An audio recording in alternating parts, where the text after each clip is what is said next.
What's up, everybody? It is Hotline League episode 123. Of course, this coverage and this show is brought to you by Alienware. It's a bit of a different show for us this week because literally, and I mean literally, nothing has happened. It has been maybe the quietest week in League of Legends history that I can remember in a long time. Partially because we're an entire month out from any LCS. I guess the only thing that happened is there's a streamathon, but there's nothing really to talk about there. We haven't heard any roster changes or anything, so I don't know. I guess we're just gonna have to figure it out. No, Mark and I figured out the situation here where I don't know the answer to your question, Mark. I could potentially. I don't have a 10 out of 10 firm source on it, but I have like an 8 out of 10 firm source. Here's the problem. If I say don't do anything, now that's just going to become like a huge issue for the rest of the evening. So let's just, here, before we get into it, and by the way, sorry guys, my camera for some reason is having issues, so I'm using a shittier camera. Before we get into it, Mark, how's your week been? It's been good. Anything else? No, like you said, nothing happened. It's equally true on my end. I guess the biggest things I can say is that Avatar came out over the weekend, and I watched that with Ashley, and we watched a show on Netflix called The Great. Wait, Avatar came out? What Avatar? Avatar: Last Airbender is on Netflix now. Oh, okay. Yes. Sorry, you said it came out as if like some new Avatar movie or something hit. No, just the good old. Just the good old hanging out. Just some good old Netflix. Well, anyway, so I think what we have decided to do for this episode is that probably a bit of a shorter episode, not probably the full 2 hours, but I think that we're going to discuss basically like any questions you guys have for Mark and I. We've been doing this show for a long time.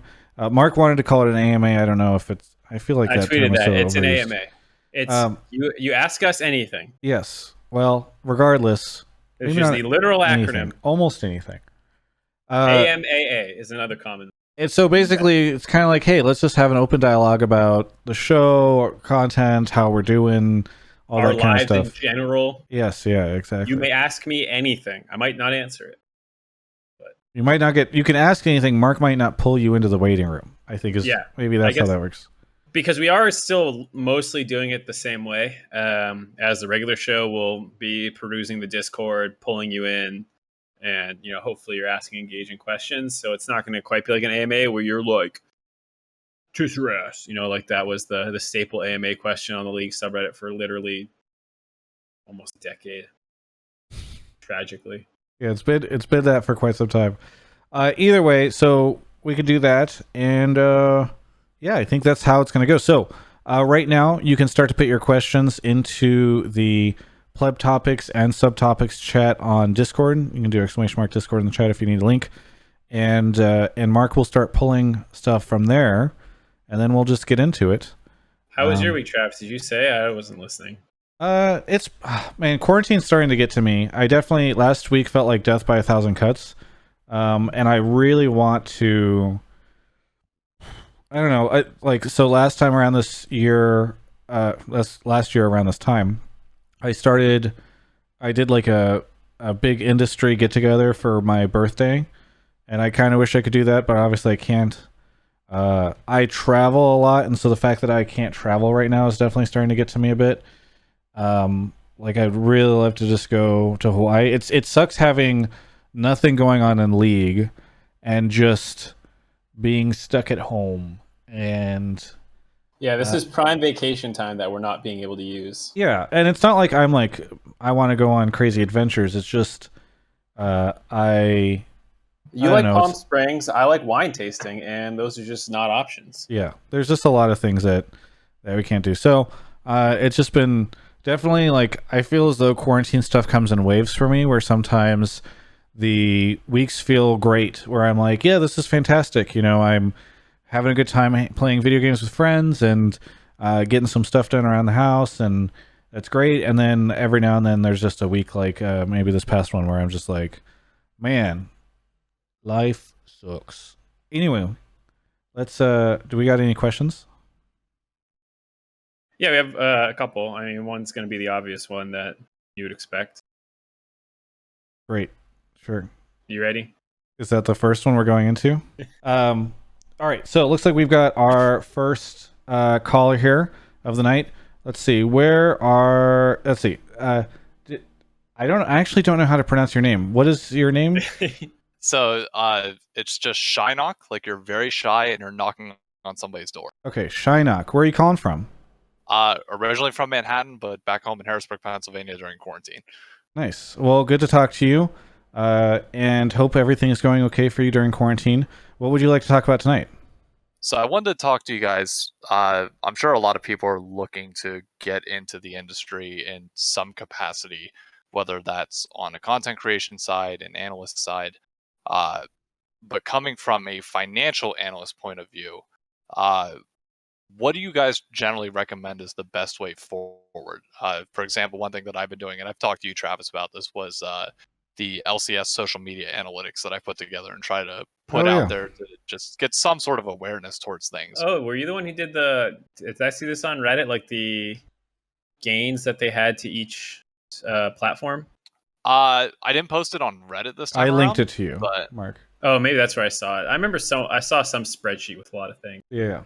Yeah, and I had somebody recently reach out to me to actually look a little bit further into it on the actual conversion. So what's the percentage of likes and retweets to the actual followings that they have? Right. But anyways, that's obviously just a side project. But like, what do you recommend is the best way forward, other than just waiting for a job at Riot or any of the? And what is it specifically that you want to do? For me, I'm kind of between either staff accountant level right now or financial analyst, not necessarily at a senior level. But there's really nothing available right now, obviously with Corona going on, but then just in general, the positions are few and far between. Mark, should I tackle this or do you want to start? Well, I figured this would be a good general, like, because we're going to get a million of these, right? Like, how do you get into esports? What's the best way to get into esports? So I figured we'd start with it. We can give some general advice and then maybe tackle his particular angle. First off, we're going to do, a couple minutes on this, but I do have a video that I made on my YouTube channel years ago called How to Get a Job in Esports. And most people who are like personalities have actually done some sort of video or article like that because everybody gets this question so often, and I tend to refer people to that. So it's a little lengthier and talks about it. I, broadly speaking, before we get into your specific thing, my advice for people is always to start doing something. Because I think a lot of people say, like, how do I get into esports? And the answer is never going to be, well, you just need to ask somebody, or you need to just, wait around and hope it happens.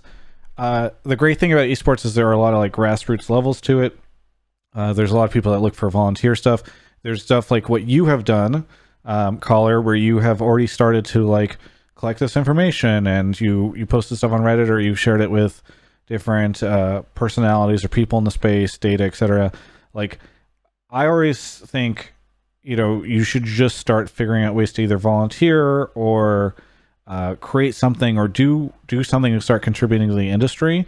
And that's how you will start to meet more people, or you have a higher chance of breaking out. Or when you go to apply for a job that exists already at Riot or at another place, a team or something, you'll have a body of work to show like that you are not a standard, analyst that has decided to just start applying for jobs. Yeah. I think the big thing I always tell people is that, it's an industry. It is not a job. You don't work in esports. I mean, you kind of do, but like, you're a social media manager, you're an analyst, you're a business operations person, you're working as an agent, you're working as a content, like there's so many things within esports that like a lot of people, this is like step one to getting into esports is like, what the fuck do you want to do actually?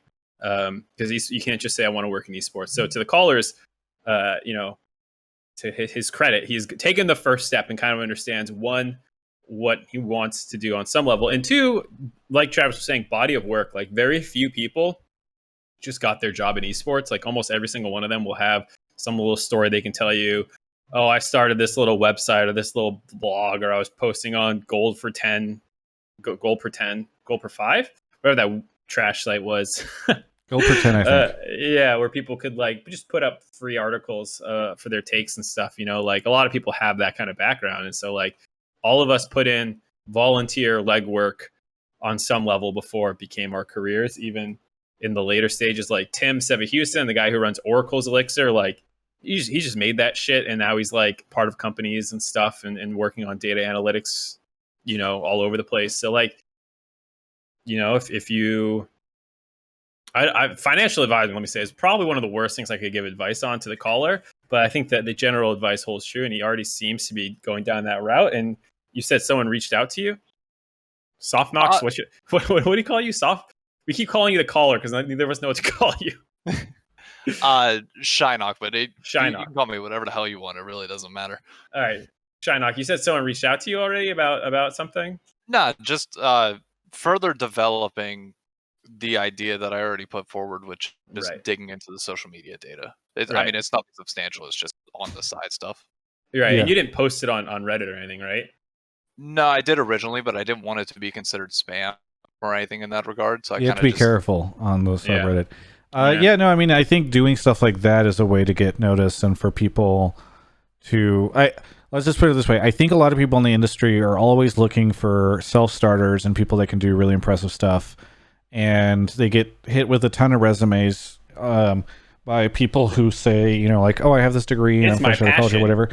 But I think what you're doing there is already a good thing. And then, yeah, I mean, the problem is for that type of work, like you are actually, you should do ancillary stuff, but you are probably looking to find just like a job opening essentially at some sort of place where you just have to keep an eye on everybody's job postings and their Twitter accounts and all that kind of thing. That's the other thing a lot of people don't do is, once again, treating it like a job. Like if you want to get hired, you have to actually like read the papers like people used to do. Go follow every team's social media, go check their websites, go check for if they have job listings.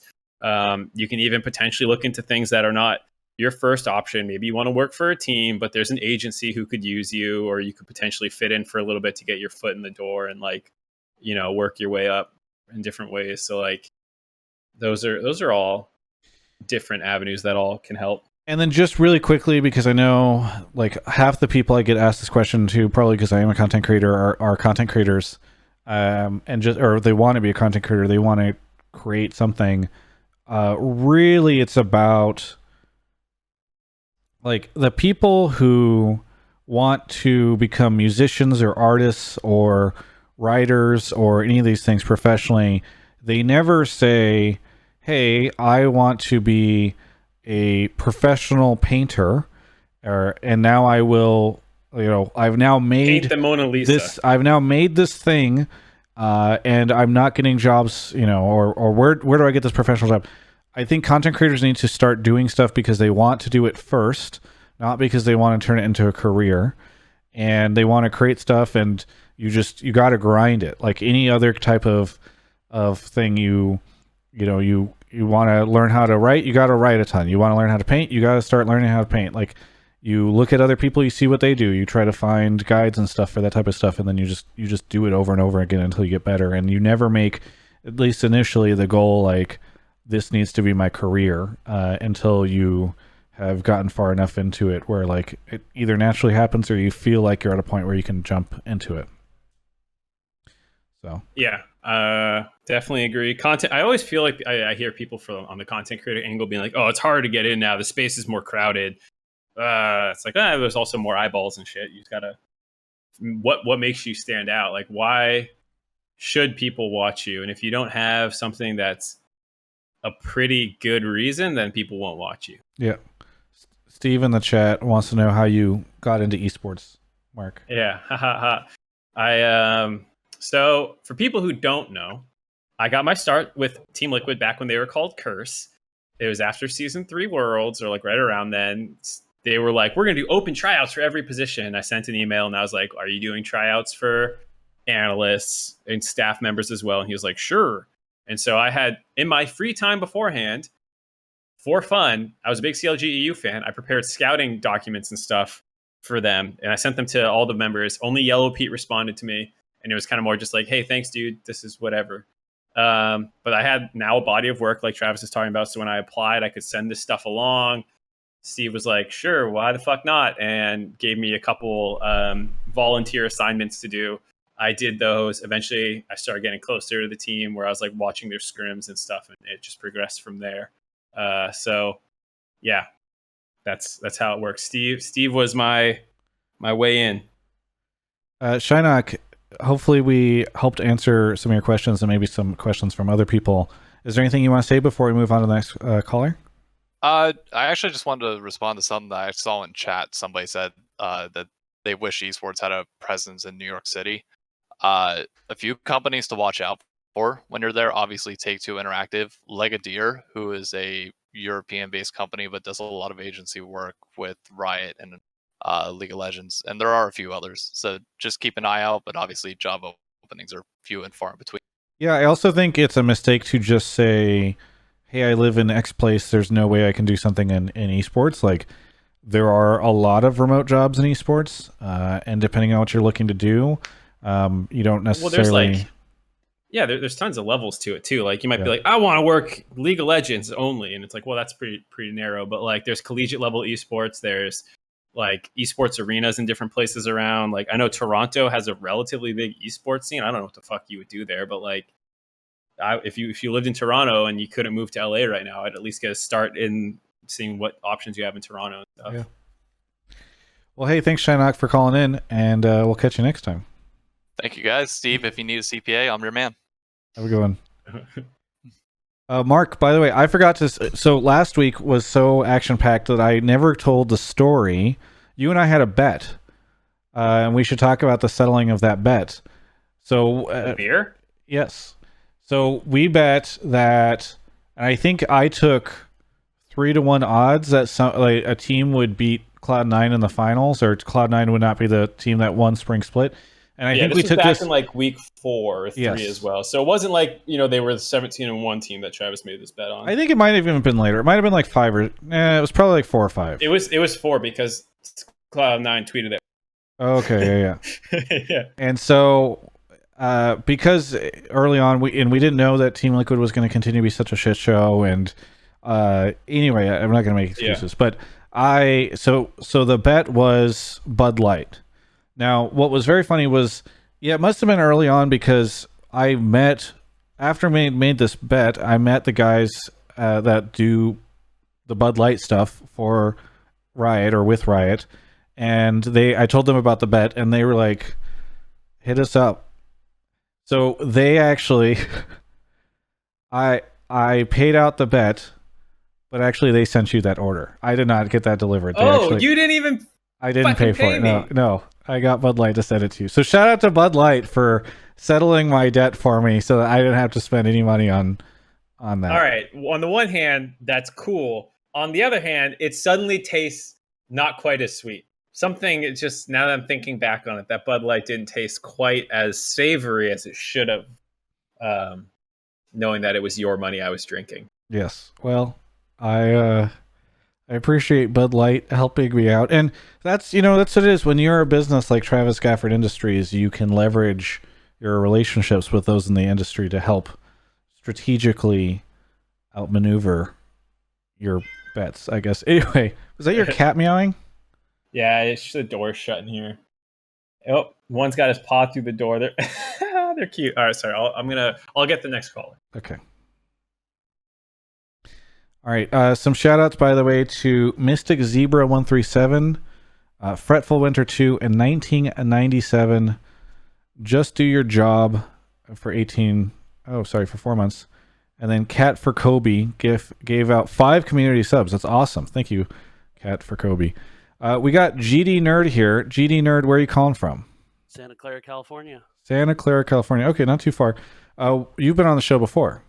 Yeah, a couple of weeks ago about the why bother with the poaching rule thing. I tried to get back on last week because I'm super pissed at TSM.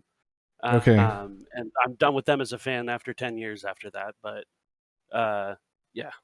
All right. Well, is that what we're talking about, or what did you want to talk about on the show tonight? So I was going to say, what happened? I'm here to make a deal. Okay. How many gifted subs would it take to get a cat for Kobe? This is the second call. A sub counter right now, and we just counted up all the gifted subs. They're done for the rest of the night. How many would it take? Okay. Put a price on it, Travis. Well, since this is an AMA, I will directly address this. Okay. I am by no means a cat hater. I can't believe I'm actually addressing this finally. I am by no means a cat hater. I don't like it's not like I have some disinterest in cats. I think what I am not interested in is living with a cat. Because I know Mark will protest, but like there are a lot of downsides to living with a cat, and having your roommate get the cat doesn't like it's still gonna be somewhat my responsibility. So, yeah, but so I'm saying, how many subs would it take to offset what you perceive as the downside? I am not interested in selling access to this apartment to a cat, no matter the amount of subs. So, like, if someone was like, "I will give you $1 million to get a cat," you wouldn't do it because there's always a number. I mean, I guess if somebody wants to pay enough where I can have rent in a completely different apartment for multiple years, plus more, right? Because obviously there's inconvenience in the fact that I would have to move to a different apartment or whatever.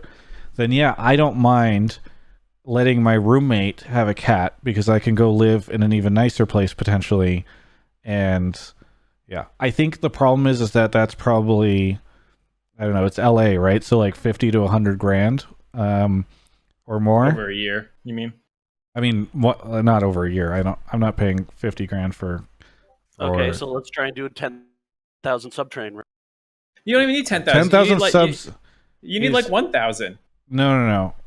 What's your split? Your split's well, you're not publicly allowed to say what your split is, but I can tell you most people have. I think you're able to say most people. It's been reported have like a 50-50 split. So it's like $2.50. That is what the average person has. Now some people have higher, so maybe mine is higher, but yeah, it's not. Most people get 50-50. I mean, I don't work for Twitch, so I think I can just say it. I thought most people had 3 to 3.75. I thought, and some had 4. If you're a real fucking big heavyweight in the scene. Yeah, I don't know if anybody who has 4. I'll put it that way. But I do know that like, or I did. I think you're allowed to say affiliates. Again, like I don't know. There's like a NDA. I would be careful with this. I thought affiliate was the 50-50 split. But I think I have heard rumors that partners who come out of affiliate also still get $250. I think I'm allowed to say that. I don't know.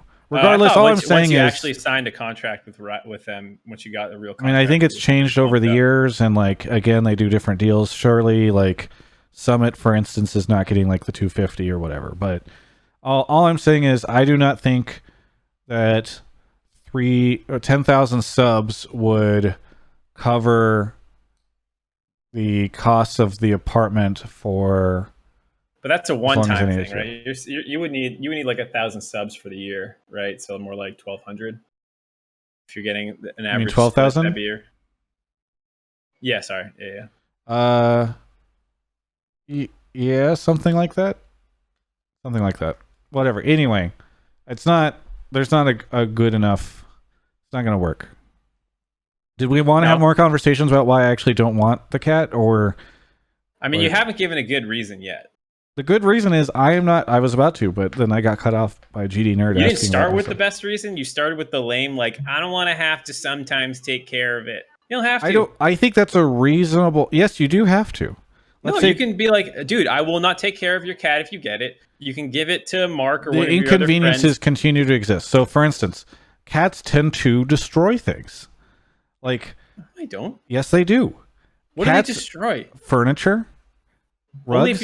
Only if your cat's shit. Here's that the thing. reflects, Everyone that reflects always on your owner. says My cats don't ruin anything. Everyone always says, "Oh, that's just this type of cat." But then their cat has like a different thing, right? Where it's like, "Oh yeah, it pees in the bed sometimes," or "Oh yeah, my cat has, I don't know, any number of different issues." Like that's just the way. Like your cat, for instance, whenever I was visiting, was trying to bite my hair. That is in a situation I don't want to occur in my apartment.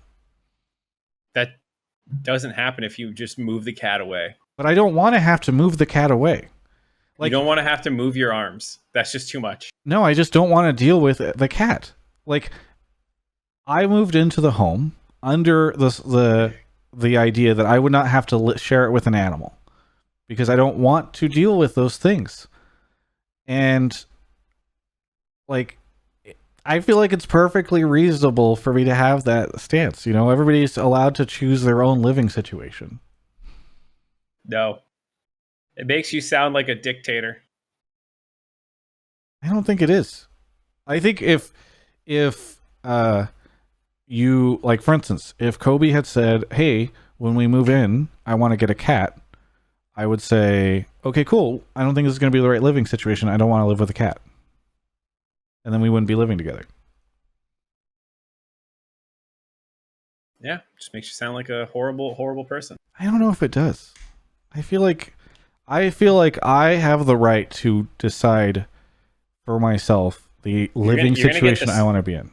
You're gonna get a second VOD ratioed in a row with this take. I mean, normally after one YouTube video gets ratioed, you see it for a while after. Like there was a guy who commented on the YouTube video that was like, "I will dislike every single video you post now just to try to fuck with the algorithm."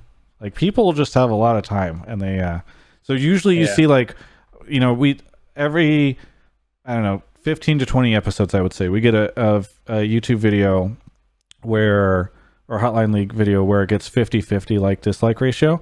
The next week will be something like, I don't know, 75-25 or 80-20, and then it goes back eventually to like the next one. So there's always a tail on that stuff. All right. Here's what Travis meant to say: is if you guys didn't like the last episode, then you can just get the fuck out. GD Nerd, any final thoughts? Yeah, so I just want to say sorry, chat. Sorry, Kobe. I tried. Fired the Reddit mods into the sun, and oh my god, we can't endorse that. Have a good one. You too. All right. Next caller. This is a disastrous episode already. Some more shout outs to some folks. Let's see. Red Rain cheered 100 bits. The Noblet, thank you for the 7 months. Boba Cola at 33 months. Boba Cola, you and somebody else are usually competing. Bodies by Bert, King McGillicuddy, Akira NB, I think, Zbake05, and WRS666, and then Iceman gifted another sub. Pretentious Fly is here. Pretentious Fly, where are you calling from? Yeah, calling from Fond du Lac, Wisconsin. Where in Wisconsin? Fond du Lac. Fond du Lac? Fond du Lac? Fond du Lac, yeah. I've never heard of it. Can't Interesting. spell it. Well, what do you want to talk about on the show? Yeah, I was calling in to see if you think it's worth investing time into improving at a game, even if you know it's not going to become a career. Like, is it worth it to invest like 2,000 or 3,000 hours into a game just for enjoyment if you know that it's taking away from like other career paths that you could be working on? Sorry, investing into a game at the cost of a career path? Yeah, so like if you think about it, taking 2,000 or 3,000 hours of your life to play a game for fun, right? If you use that on something else, well, what's like the time frame? Because 2,000 to 3,000 hours is. I mean, if you're doing it over a for couple a hobby, years. yeah. Like I'm just, my question would be: is it worth investing that time into a game, like playing it competitively and often, if you know that it will never reach a point where like you're going to make a living, or where you're going to be able to if it's something you're enjoying yourself, or something that's helping to fulfill you, then sure. For instance, I probably have thousands of hours in World of Warcraft, but I gained a lot from that experience, right? Like I have friends now that I wouldn't have had without that. I have skill sets that I wouldn't have if I hadn't been like a raid leader and a guild leader. I think it's perfectly fine to invest time into something that is, assuming that it's like a healthy decision. You're not like, this is the only free time I have outside of my job and my family, and I am only investing it into this. But I think, that's fine. People do that with all sorts of different stuff, right? Like some people are super into tennis and they do that, or instruments, or any number of different things. Again, it also, to Mark's point, also just depends on like the time frame, right? Like if you're doing that all within a single year and it's like 3,000 hours, that's pretty intense. But it just kind of depends. Well, right. I mean, like to your point about I think a lot comes down to like what Travis said. What are you getting out of it, and like what are you putting into it? Not just hours, but like if you want to improve, but it's making you really mad, and you fucking leave every session playing a game tilted out of your mind, and you're not really enjoying it, then that's not necessarily the same thing as Travis being like, I played WoW and it was fun and I made friends. And same way, I'm saying like you can put thousands. I've put thousands of hours. I don't even want to know how many hours I've put into some games. I put like 400 hours into Dark Souls in 1 year on top of playing other games, so I can't imagine what I go through, but like, I'm not doing that at the cost of my careers. Back when like I was before I was in esports, like I would not, like if I was working a job or trying to pursue another career, I would not be like, oh, I'll just play another game real quick so I can get better at this thing and put off the work I was supposed to do. Like those, if you're getting really mad and it's just making your life more miserable, or one and B, you're actually harming your future with this, then yeah, probably not the best idea. And I had a follow-up second half to that is, do you find it necessary to be good at a game for you to enjoy it?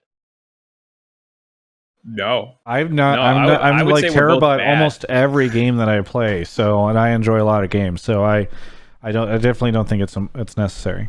Yeah, I mean, I've been Diamond in League and Diamond in TFT. Those are probably the two highest ratings I've ever gotten in any game. Melee was one of the few games I put significant time into, and I would like actually sit there and train. And I would have been bronze at that game if I played ladder on Dolphin and stuff. So, but I still had a lot of fun getting my shit pushed in by my roommate. So, yeah, I think it's fine. All right, that makes a lot of sense. Yeah. Is there a reason that I have a question. What prompted this question? Was there something that you're like thinking about? Let's get a layer deeper, huh, Travis? Oh man, you're gonna psychologist me.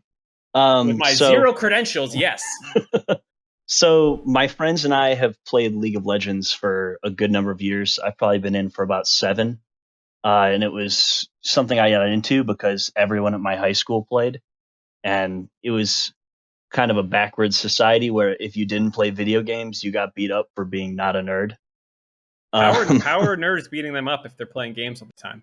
Oh man, they had a lot of free time too. Okay, some fucking yoked ass nerds walking down the halls. Yeah, dude, terrifying. Must have been some heavy laptops they carried.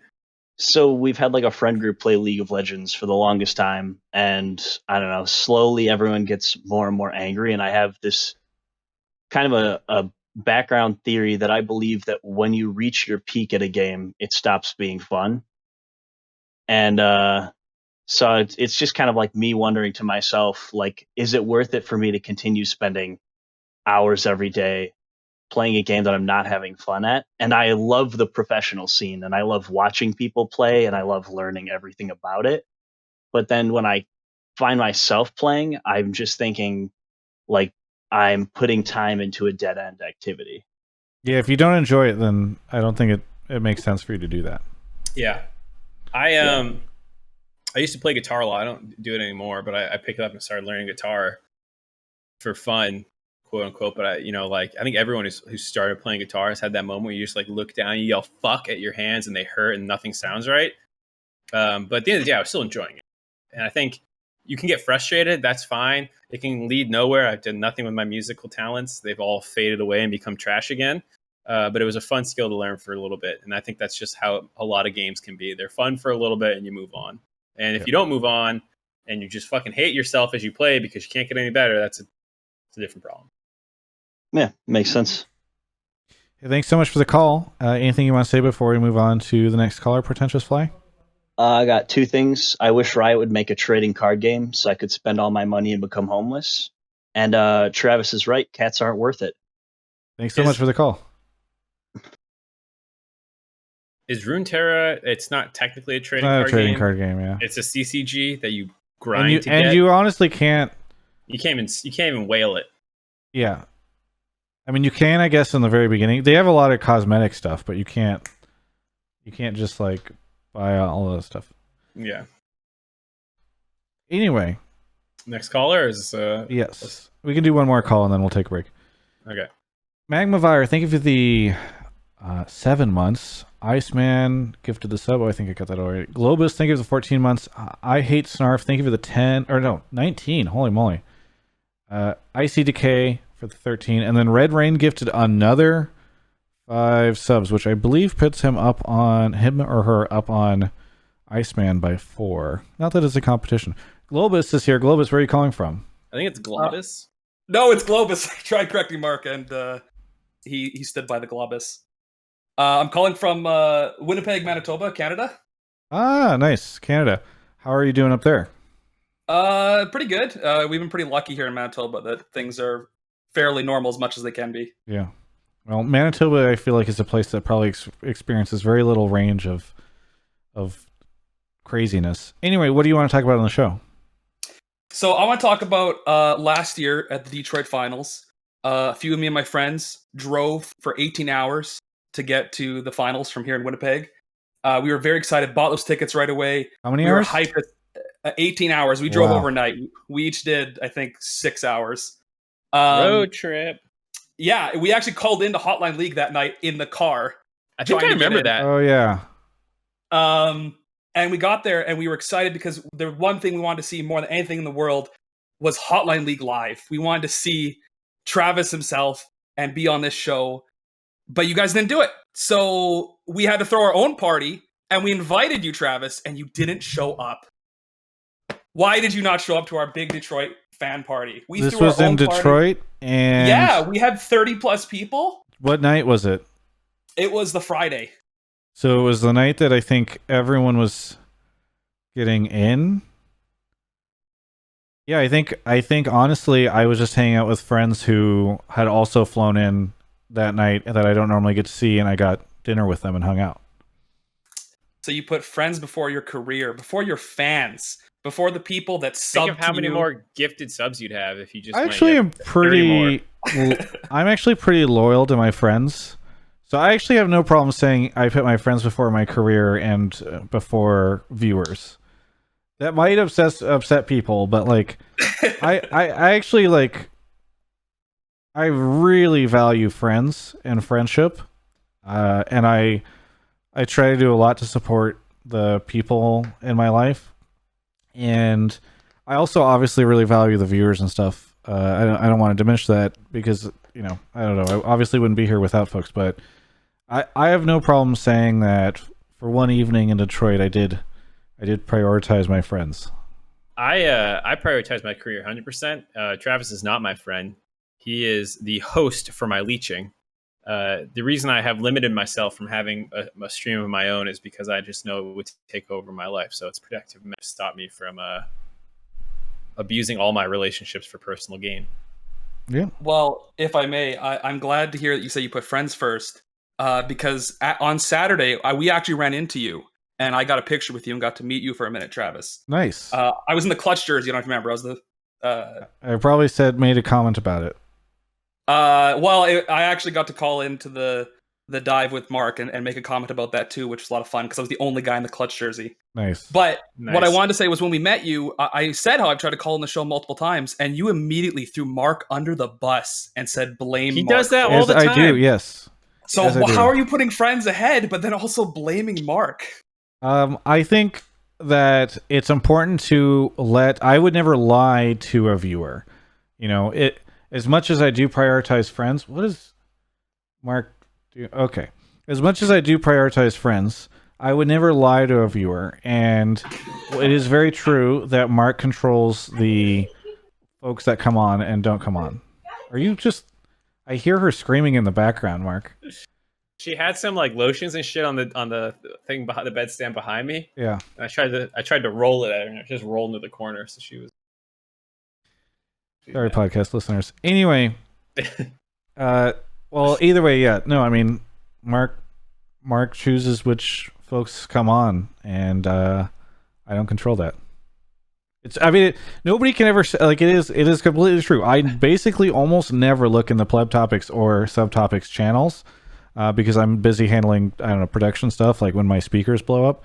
And so when people are upset that like their question didn't get pulled or their take didn't get pulled, it's like, I have nothing to say to them. I can't help you. That's not me. That's okay. I haven't had any very many good takes. The one being the one in the dive where I actually said Clutch would be the best performing team at Worlds, and I'm not entirely wrong, so I'm going to take my own personal victory lap for that one. Hopefully Mark can remember that so I can get some credit. Wait, how are you not wrong? Clutch performs in some of the better matchups at Worlds last year for NA. Didn't they have the worst record? Yeah, Did and they the not hardest win a game? group, though. Yeah. I'm now understanding why Mark doesn't pull you for stuff. Thanks so much for calling. Anything you want to say before we move on to the next caller? Very genuinely, I love the show. I'm so glad that I got to meet you when I did, and I hope that when this is all over, we get to see more of these events in person. I would love to see more fan events, kind of like a little party that we threw out in Detroit, and hopefully we get back to this normalcy. Yeah, I mean, I think here's what I'll say. At all these events, Mark and I really want to do live hotline leagues. Sometimes it doesn't always make sense for the situation or our sponsors or whatever, right? We were really, actually, one of the reasons I was, so sad about spring finals not being feasible given the current environment was because we were going to do what I thought was going to be our biggest, coolest Hotline League live yet. And the fact that we couldn't do it, I mean, the lesser thing is that it's a financial loss, but the bigger thing is it sucks because I really enjoy those moments of connecting, and they are really, really fun. Like, I like Hotline League a lot. I think Mark does too. We've done so many episodes, more than any other show I've done. And the live versions are just like everything I love about the show, but even bigger. So sorry we weren't able to do one for you, and we always try to. So thank you for your call, though. I appreciate it. Oh, thanks again, guys. Shout out to Alienware. Yeah, have a good one. All right. Let's take a quick break, actually, as we are shouting out to Alienware, and talk about Alienware, which, by the way, just announced some really cool stuff over on their website. You can check that all out at alienware.com/Travis. I was unaware that this banner was here until I clicked this, and I gotta say, okay, I know this is a sponsored segment, but like, I'm hoping that they can get a picture of me with a beard, because this is a really old picture of me, and like, this guy's wearing an alternate jersey. I'm gonna talk to them. Anyway, go to alienware.com/Travis. You can see this picture of me without a beard. I don't know why. But they announced some new stuff, including, oh, by the way, here's a cool Valorant interview that Launders and I did, including a new Aurora, a new Area 51M, and a new update, or new updates to all these things, including the M15 and M17. They did that this past week, and I know there's actually going to be some, I don't know if I can talk about it yet. There's going to be something happening on Thursday. I hope I can talk. Let's see if they've promoted anything. Marcy's in the chat right now. She'll let me know if I can say anything about it. Oh, she says I can. Okay, great. Marcy from Alienware is in the chat. She's AW Citrine. This Thursday, they are doing a virtual event. Because normally, and this is, I think, is quite smart. Normally, hardware manufacturers like Alienware, they unveil this big stuff at like E3s or PAX, whatever. Obviously, there's none of that happening this year, so they're going to create like a virtual environment that you can go through and explore on your browser, where you can like come and interact. And in that virtual world, we'll actually be doing a TFT event. More details to come. We're finalizing the people that will be in it, but it's just going to be like a fun little show match thing with some stakes. And I think I can say, I don't know if I can say guests yet because we haven't had them finalized or approved, but some familiar faces are going to be on that. It's a group of some of my industry friends that are going to do that. So tune into that, but also go check out the virtual environment. They've got some other cool stuff. I think they've got a Valorant thing happening and several different things. So go check that out. Oh yeah, Steve is in the chat right now talking about that. So either way, follow their socials and my socials. You'll see that this Thursday, just in a couple days. And thank you so much to Alienware for supporting so much of what we do. Go to alienware.com/Travis to check out more of their stuff. Mark, your hair is making me sad. Why as fuck? What? Red Rain, Final Fantasy XIV just gifted 5 more subs in the chat, pulling ahead of Iceman 1986 by quite a bit. It's not a competition though. Ichiryu, thank you for the 32 months. Oh wow, pretty long. Boogles, thank you for the Prime. And yeah, I really appreciate it. Mark is grabbing our next caller. And actually we have quite a few more callers, so maybe we will go for a longer. Is it okay? Crap. Help me pronounce your name because I know you've called him before and I feel like I've said it wrong. Hey, Jorge. Okay, that's what I thought. Exactly like it should be. Yes, that's what I thought, but I thought I had said that before and I got flamed for it. No, you got flamed for thinking Jorge could be anything other than Jorge. Yeah, you call me George or something? No, I don't think. I don't recall that. Anyway, what do you want to talk about on the? Oh, remind me where you're calling from. North Carolina and Charlotte. And what do you want to talk about on the show? Yeah, so I want to talk about shoutcasters or broadcasters in general. Should they not have more creative license on content, especially in the LCS, beyond what like the broadcast kind of aligns to? So if you think about like LEC and some other places, they've been experimenting a lot more. I feel like LCS has been more, I don't know, it's been a little more stringent about like what they can broadcast to, especially the content, you know, and storytelling in between matches and filler. Can you give an example? Yeah, so if you take Ross Gurn's like cold open for LEC, for example, right? Like there's nothing like that to compare it to for LCS. Why is that? And is there not an opportunity there for shoutcasters in general and LCS to create that kind of content? So I'll just say really quickly, I agree. LEC does trust their talent way more, it feels like to me, from a person on the outside than the LCS does. And you see the results of that whenever the LEC personalities are involved, so much so that they're even down to like handling sponsor obligations and sponsor videos and stuff. And I don't think I would ever expect to see something like that in the LCS. That being said, I'm now throwing over to Mark, who is involved in all this stuff. So let's see how he handles it. I don't know. It's just interesting to me. That's why I pulled the caller.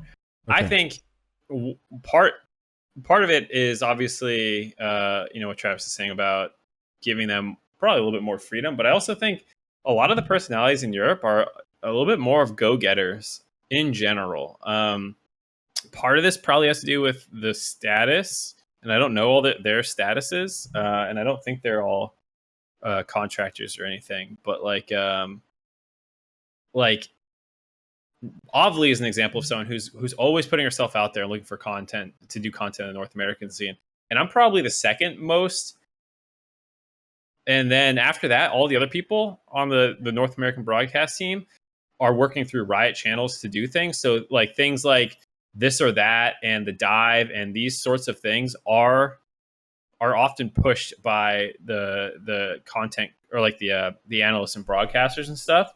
So I think a lot of it has to do more with delivery than anything else. Like I think those still feel very much like Riot products, even if they are the brainchild of a producer and a Riot and a broadcaster, shoutcaster making that together.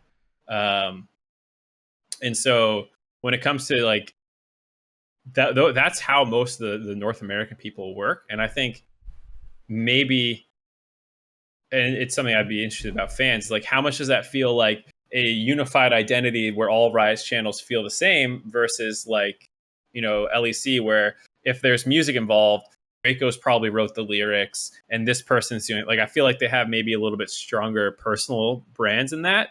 But then I also see some people like there was a Reddit thread where I don't know how it started. It didn't start this way, but it just turned into like a flame fest of Europe.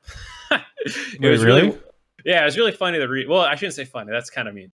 But it was like it's one of these things where like I look at some of these things that we're talking about like strengths, and then like there's just people being like the European casters feel like the show's all about them. They try and insert themselves in their cringe humor and everything, and they try and make the show too much about them instead of the players. And like Travis talking about using them, the casters and stuff in some of the sponsorship material. These people are basically kind of flaming some of that stuff where they're like, it should be about the players and this and that. And so like, it's one of those things where I don't personally have too much of a preference for it. Like, I propose dumbass ideas to my producers that I know aren't really going to fly. And it's sometimes, if I actually think it's a really good idea, I'll push for it, and usually they'll allow me to do it. But it's just different offices work in different ways. And I think it's clear that NA is a little bit more professional and in line with traditional sports. And EU has definitely embraced more of the memes and the cringe. Yeah, I think that one of the things I like about the LEC is that it feels like, okay, your personal story, because we're making this show episode more personal. There are online across a lot of different like gaming websites and news places and stuff, a lot of people who, and I'm not saying this is the LCS talent, but they get hired because they are good on camera, and then they rely on like the whole system is just built around like producers. Making you look good, yeah. The producers that do like the writing of the segments and write out like the teleprompter stuff, and maybe the person comes in and like changes some stuff in the teleprompter so that it suits kind of their tone of voice. But for the most part, like they are a conduit for the ideas of the producers. When I started working at GameSpot, I'm not saying that this is actually a lot of the producers are the talent at GameSpot, but it was just so obvious to me that I would be the one leading the charge on all my own content, because that is sort of the world that I came from. And isn't that where we're going, right? It's like we're not talking about like trying to match traditional sports. We're kind of, I mean, that's why I favor the LEC side. Right. You're kind of treading new waters here, and that's kind of, and I think should be going for it. The fact that you had people like Frosk who, even before I think she was on one of the early broadcasts where they tried to just start broadcasting on their own the LPL, or maybe it wasn't even called the LPL at the time, right? Like a lot of the self-made content creators are people who want to be heavily involved in this stuff. And they were content creators before they were casters. And so I think that is part of, like, they still carry that spirit with them. I'm not saying that LCS doesn't have people that come up with their own ideas and stuff, but it is true that, like, I do think the producers are far more involved in the creation of the stuff, and the talent are less. Well, and I think also to that point, like, this isn't I think it's just different mentalities, but I don't think a lot of the NA casters want to even be like working on their side hustle YouTube channel and doing a show with Travis every fucking week and pursuing all these other avenues, quite like some of like Shox has done and Ovly and other people. Like Kobe, you live with him. Like, do you think Kobe? I'm not going to speak on behalf of my roommate. I won't speak. I shouldn't either. I shouldn't speak on other people's behalfs, but like, I don't think everyone wants to necessarily do that. And I think some, you're talking about the traditional sports angle. A lot of people just call that professionalism. And like, I know a lot of people like the European looser vibe, but a lot of people also like the more like buttoned up look too. And I don't think one is inherently better than the other. I think looking at some of the decisions that North America production makes as chasing traditional sports isn't necessarily the same thing as like having a more, like I said, buttoned up vision of it. Well, and here's here's something I will say, because I did have this conversation with Kobe, and I was telling him that part of me envies the personalities who are not doing like this show at times, like last week's episode, for instance. There's just a lot of stress. Like it is really stressful to go out here and create all this stuff, right? Like Mark had this, I think, with his. I mean, I shouldn't be speaking for Mark, but like even like the LS video had like a ton of responses, and it became a thing. And I've done content that goes out there, and people get angry at me, or it gets ratioed or whatever, and like. Some of it's too, like I walked into the LS video where I was talking about Morellonomicon, like knowing that I was starting a conversation. So like I knew what I was doing, but like the video last week was one where it was like, or the Hotline League last week was like, hey, everyone wants controversial takes. We don't have any. Like we don't think this is, we don't have the same opinions as like the loudest people in the room. And by the way, I don't even think when everyone wants those that means that those are the controversial takes, right? Right? You know what I mean? When everyone's super angry and you are just in agreement with them, is that actually like pouring more gasoline on is actually not the controversial take? Anyway, the point I'm making is like, yeah, like sometimes you're not even trying. Like the LS one of all my point was like, I knew I was starting something. The other time, sometimes you don't want to say anything on it because you know it'll turn into a thing, but you kind of have to anyways because this is your job. Yeah, there are so many times, not all the time, and I wouldn't trade my job, but where I envy the folks who can create the content that they create and then not have to deal with the stress and anxiety of like getting a shit ton of people tweeting at you a bunch of stupid stuff. I know they do too. I was going to say, I'm not saying they don't face criticism or whatever, but creating a video and then seeing it get ratioed on YouTube always feels bad. Yeah, I know what you're saying, but every public facing career is gonna have this feeling on one layer or another. Sometimes, like you'll go into a post game thread as a caster just to be like, I wonder what people thought about that game, and suddenly they're like, what the fuck was Azael talking? You're like, what? Yeah. They're not even talking about the game. They're talking about me. I mean, I think Azael talked about it on an episode of Hotline where he just talked about how he doesn't look at Reddit anymore because he just realized like he didn't feel better doing all that stuff. So yeah. Anyway, Jorge, I don't know if we addressed your questions very well. I feel like we went off on a rant. That's okay. I mean, like I don't have any shout outs or anything. I just want to say, like, I think, if you look at 10, 15 years from now, right, it's like, are you trying to emulate professional sports? I don't really think that's where we're trying to do, right? It's almost like you should, I hope not, make your own thing there, right? Yeah. So I mean, one of the things I'll tell people is humor is really subjective, much more than people often admit. And the things that you find funny, other people might find annoying. And I think that's something that sometimes people just say, well, or we can just not try and be funny and just be like straightforward. So I still push back a little bit on the idea that this is chasing traditional sports and it's not just a stylistic choice in and of itself. Should it be? I mean, I definitely feel like they were chasing traditional sports. Right. I love Ariel, but Ariel came in from the Olympics and tried to elevate esports by pushing it in that direction, down to the fact that like you guys, well, not you guys, before you were even there, but maybe when you were on TL, they had like the equivalent of a Sports Center show, right? Like PTL. Yeah, I think it started that way when they made it 5 years ago. But I think the State Farm analyst desk is pretty different than a lot of traditional sports, so to speak. And I think anyone who looks at inside the NBA and sees what a fucking baller product that is like, yeah, we probably shouldn't try to be like inside the NBA. You know, can't like match it. What kind of mindset is that? You're saying it's like that's the pinnacle, that's the gold standard of sports and esports, and like everybody should want to be that fucking great. And that's a traditional sports program. Right? Yep. Yeah, you got to figure that out for esports. It's got to be different, though.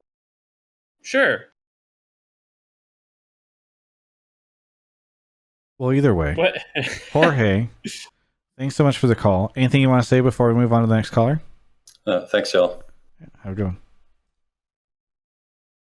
All right. On to the next caller. Where? Let's see. Boogles, thank you for the 4 months. Red Rain gifted. No, that was the original. Oh, Red Rain gifted to Okie Dokie. Holy moly, how many is Red Rain gifted? Let's see if I can find the. Yeah, thank you, by the way, for doing that. I really do appreciate it. It looks like Pabelling is here. Pabelling, you've been on. Have you been on the show before, or have just read your sub name a ton? Yeah, I was on 2 episodes ago. That's right. A couple times. You've been on a couple, yeah, I was just saying. Yeah, that's what I thought. It's really hard because I'll read the same name over and over for subs, and then I don't know. Either way, what do you want to talk about on the show?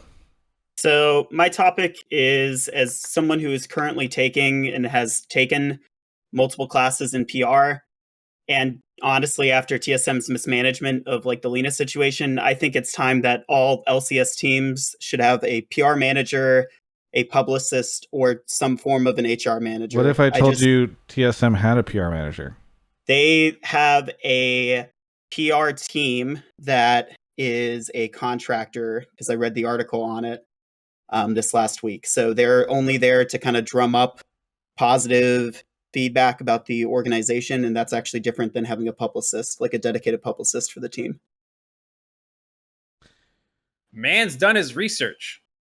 I think. So, I and also, haven't done it, so maybe you're wrong. But also to add on to that, like Twitlonger should be banned for literally every single esports team, like any staff or player, just in general. Like I just think, like the fact that Twitlongers are still the main form of communications for teams is ridiculous. Like it's unprofessional, it's not concise, and it's always seemed like it's something that's like kind of last second or a quick thought from whoever's kind of trying to communicate to the audience. Like something that most people learn pretty early on in communications courses is that the channel that you decide to try and communicate your message is really, really important. And now that we have teams that are backed by major sports teams, Disney, etc., there's a certain level of professionalism that's expected, and Twitlonger is just not professional. So I have a question about. I've done some. I see this a couple of times. It's been a while since we had some good old Twitlongers, and it's sparked up. I saw some people talking about this over the TSM drama. Part of me wonders if it's actually that bad to use Twitlonger, because, like you're saying, it's very like what channel you use is really important, and if you make a post on your website, which is a very official, pretty much as official channel as you could possibly do, in some ways you're making this stuff a bigger deal. What about Medium? Well, yeah, I mean, channel and Medium are very similar in terms of. No, I meant Medium, like the website, the blog. Yeah. So I mean, let me finish off first. Sure. I almost feel like using a Twitlonger with a personal account makes it say, this is Reggie saying this. This is not TSM, the official company, giving us a report on our website of this big problem that people have yelled at us about, and now we're going to address with our company. This is Reggie, the person, saying on Twitlonger, I've heard it. Yeah. We don't think it's as big of a deal. We hear it. There's some problems. We own up to those mistakes, but it's not going to be the same as if someone went to the TSM website and sees like, oh, what's this post about? It oh my God, there's collusion or conflict of interest. What's going on at TSM? I think it adds this layer that I'm almost like, I think Twitlonger actually might be the right place for something like that. That's not going to be a company like update. So somebody in Twitch chat said, isn't Reggie basically TSM? I kind of agree with that. Like, TSM isn't like a publicly traded company. TSM, maybe more than any other team in the league, is been identified as being Reggie's running the whole thing, and his opinions are what matters. So, kind of, I think I would agree with you more if it was like a different organization. But I don't know. But like the sponsors and the people who like look at the website and your investors and stuff, aren't they going to look at a post on your website differently? Even if as a fan, no, I don't think you need to put it on your website. But how are they going to look at it compared to seeing your CEO post a like post a message on TwitLonger about like a major scandal that happened like with your organization, right? Like is an investor going to look at that?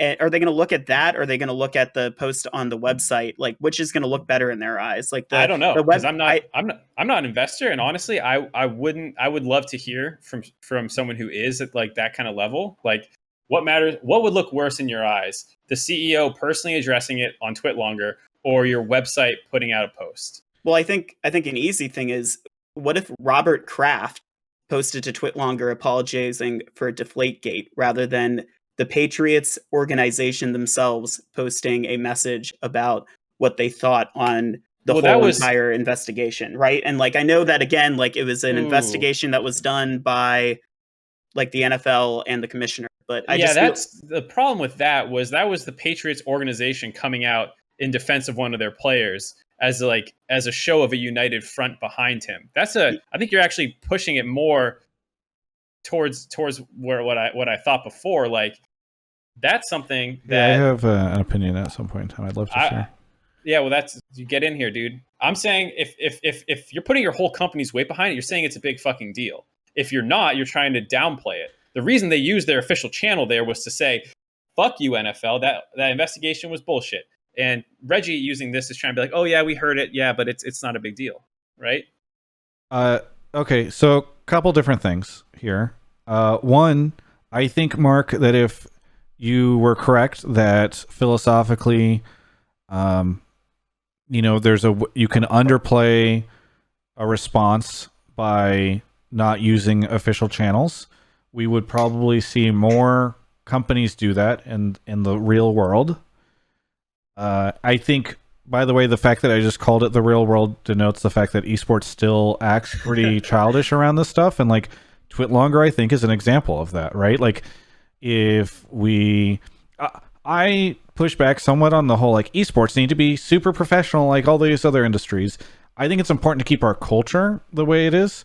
However, I think when it comes to very professional matters, like issues of conflict of interest, whether or not that's the terminology you want to use or not, these types of, like, I guess, scandals or whatever, I think that is an area where we should strive for a professional response. And I do not think, if you look at companies in the US, companies globally, TwitLonger is like a medium for that type of thing.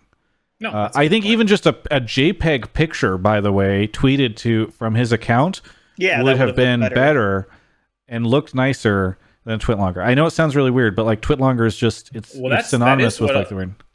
That's what a lot of people orgs do when they have a longer response. They'll tweet a picture, and it's more in line with like what you see in traditional world, right? I think the other thing that is in line with traditional world is saying fucking nothing. I feel like if there's nothing actionable for them, like, I don't think TSM is going to do anything at the end of the day about all this stuff. In fact, Reggie's already said they're not going to do anything other than they said sorry to Dardoch.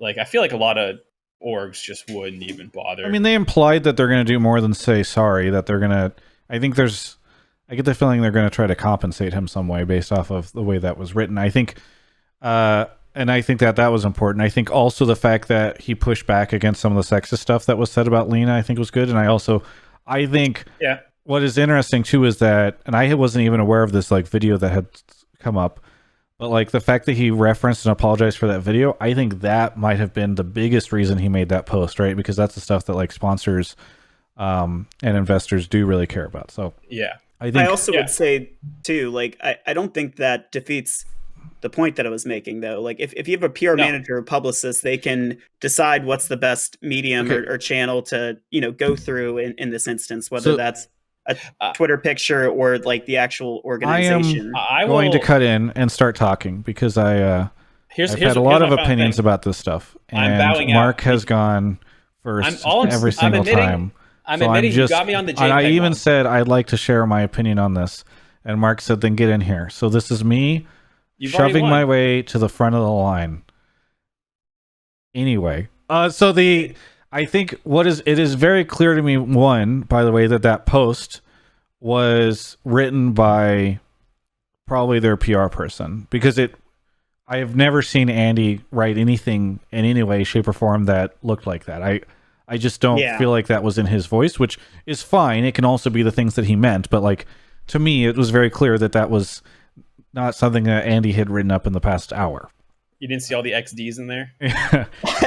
I mean, people could look at his tweets versus, what was there. It's a little different. I think I agree a lot with the fact that, with the idea that these different teams should have PR folks, usually multiple types, some that are maybe focused on like either through an agency or a firm, like outreach. So, for instance, Team Liquid has this. Nicola, who used to work at Riot and was the PR person on their esports time, went and founded with some people a company that represents different teams called Story Mob, or different companies and entities called Story Mob, and they work with Team Liquid. And they did things like, for instance, Team Liquid ended up on The Daily Show with their CSGO team because of this. So you've got teams that are doing that. You've got people that are doing... She also was involved in helping manage some of the communication whenever Doublelift had his personal tragedy a couple years ago, and it was really important to figure out like the best way to manage that stuff. So I think that stuff is really important. You will be hard-pressed to find somebody in the media who wishes that different teams, especially TSM, just have more PR people there. I think what is really difficult is a lot of these people, like let's take Andy, for instance.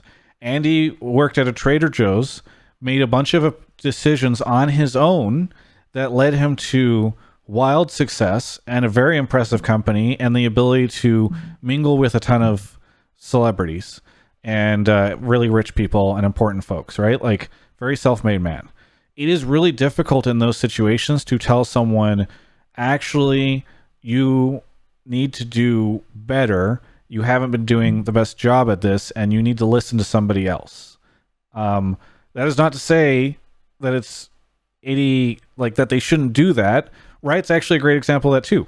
Riot was built by a bunch of people who, have found rampant success doing something out the gate, and it took a long time for them to realize, like, and in some situations, some scandals, that the way they'd been doing things for a long time wasn't necessarily the best way. So that is why it's actually really difficult, and why I think it will be a while before we see this become commonplace outside of, like, at the endemic organizations like TSM, for instance.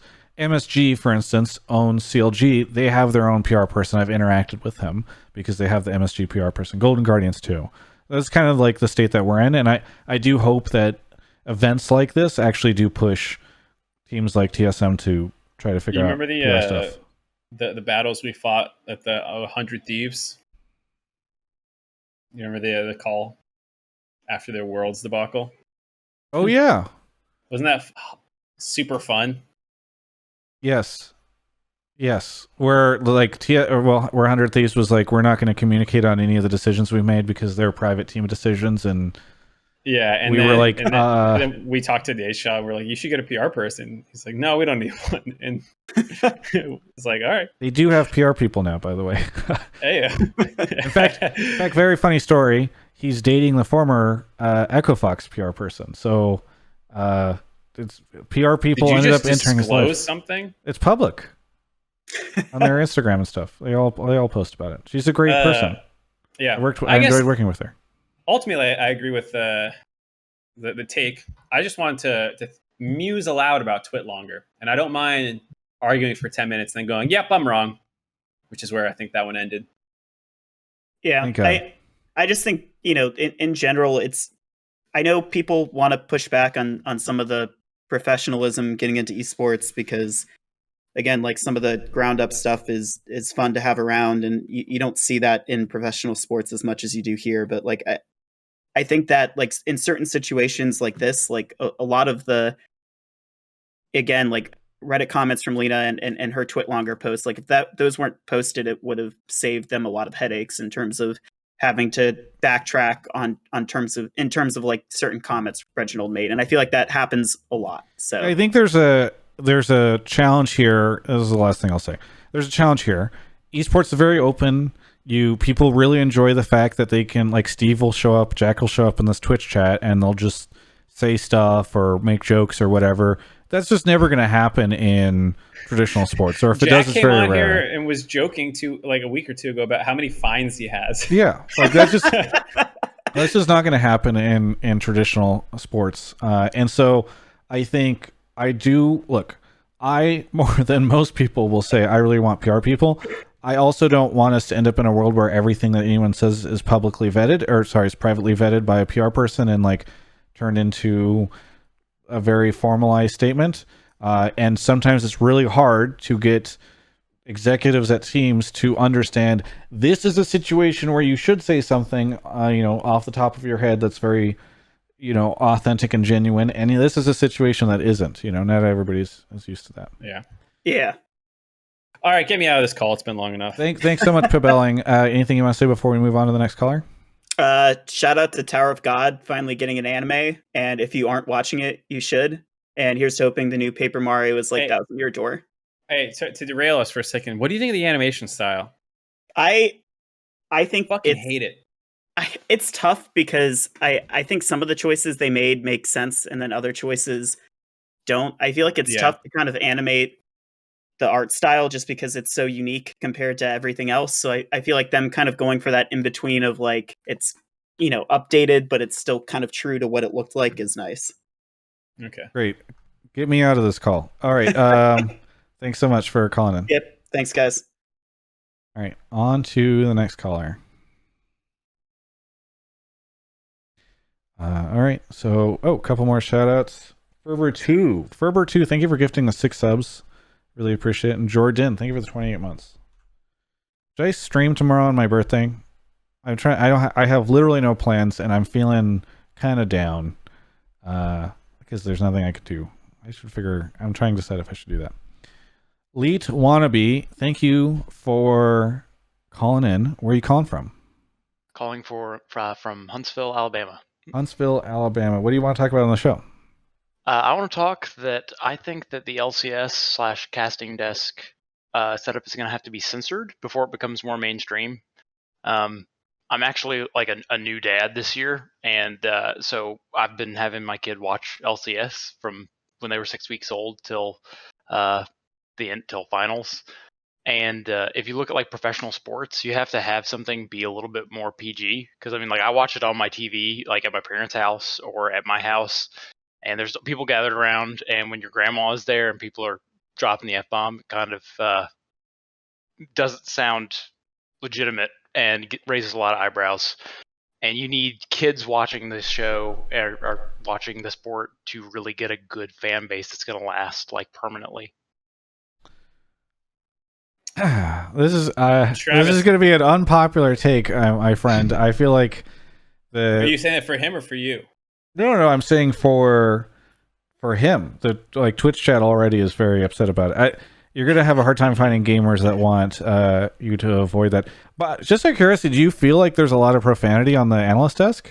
Not a ton, but just when you look at like interviews in professional sports. So I grew up watching football, baseball, and basketball. Like they level heavy fines on players and coaches that do anything that's out of line. Like Rex Ryan, I think got fined like $100,000. Wasn't it Mark Cuban that got fined multiple times? Isn't this because this all gets broadcast on TV and it's is it FCC? I think FCC. Isn't it FCC guidelines and stuff that prevent them from, like, it costs the league and their broadcast partners money whenever again, like, I'm not an expert on this, but that's my understanding, is that because you can be fined so much for doing something on live air. But the threshold, like, we want to be broadcast. I mean, I like that it's online. Esports on TV. You don't want esports on TV. No. Ever. Wow. TV is a dying medium. I mean, it still has. Yes, there's like Netflix, there's streaming, but it's still to TV. Like if ESPN picks something up, people watch it. Like right now, especially with pretty much all sports sidelined, I think we want to be broadcast. We want people taking interest in it because then they'll take an interest in the game. Have you seen what the broadcast experience is like for people that are watching it on ESPN? It's awful. I have seen it. Yes, right now, yes. With the commercial breaks, it makes zero sense because you actually miss the part of pick ban, which makes no sense. But that's more of a broadcast issue than it is with well, it's a broadcast issue because you have mandated amounts of commercials that you need to take, and so either the options at the broad, like you would have to, as I understand it, pause the game for a commercial break randomly, or you jam them in, not over gameplay. Well, I mean, you could do it between like pick ban or something like that. I mean, this if you've ever been to a football game yeah, they pause and they fucking mill around the field for 3 minutes for mandated commercial breaks. Yeah, I mean, it's kind of terrible, but It's at the same it's time, awful. but at the same time, that's what you want. You want it broadcast and millions of people watching it and kids watching it from start to finish, because that's what builds really lasting fan bases. I honestly think my daughter is going to end up being a Cloud9 fan because she watched Cloud9 I for think the what entire builds spring split. I think what builds long-lasting fan bases are people playing the game. Well, I think the caller's right that, like, you know, for me, I was a Patriots fan because I grew up around Boston, and you just had to be a fan of that thing. And like, it was not necessarily the best word for it, but you get indoctrinated, right? And so like, his daughter is going to be a C9 fan because he's a C9 fan. They grew up with this quote unquote on the TV. But I think the quotes are really important there because you can easily, like, I watch so many streams on my TV by Chromecasting, or there's apps, you know, like I watch YouTube, it live streams it. And there's, like, to Travis's point about the dying medium thing, there's less restrictions. You don't have to worry about the FCC. You can do whatever you want. I understand your point a little bit about the swearing, and that's a separate topic than what we've really covered so far. But at least from strictly a medium perspective, I don't really see any upside on TV beyond having a broader net. The only thing I want from ESPN is their dumb money. I think it's good for the league, especially right now since they can't do like big live events, for them to be able to grow their sponsors who don't. The sponsors know any better, but their executives don't know any better, and so you can go. These sponsors can say, "Well, we don't get the live event, but guess what? We're going to be on ESPN." All right. And the boomer executives go, "ESPN? That's a big deal. I watch Sports Center all the time. Wow!" And like nobody is. It's not. What about the other angle, which I think is an interesting one that the caller's talking about, where even having, like, him knowing that at any moment I could swear on the analyst desk, and I shouldn't, and, you know, my producers don't want us swearing, but they also are not quite like, you know, FCC, we're going to get fined and in trouble if I do. They're just like, hey, you know, watch it. But, you know, they don't really freak out if I say shit or something once or whatever. So like, on that level, I can understand the caller's point where if he knows that that's the general approach, he might be less inclined to want to watch with his daughter if he thinks she's going to hear shit when she's four. So that I do understand. I do understand like the awkwardness of like, hey, let's do the family watching of this thing, you know. I also feel like the profanity is rare enough. Like, God, there's got to be like less than 5 F-bombs on the LCS broadcast every year. Am I wrong? No, it's about right. I mean, the casters maybe do it, you know, and we do it a little bit, but I would say you're not much above the double digits per year in swears. But I mean, like, this is a tough one for me because I kind of understand the father parent idea about it, but I'm also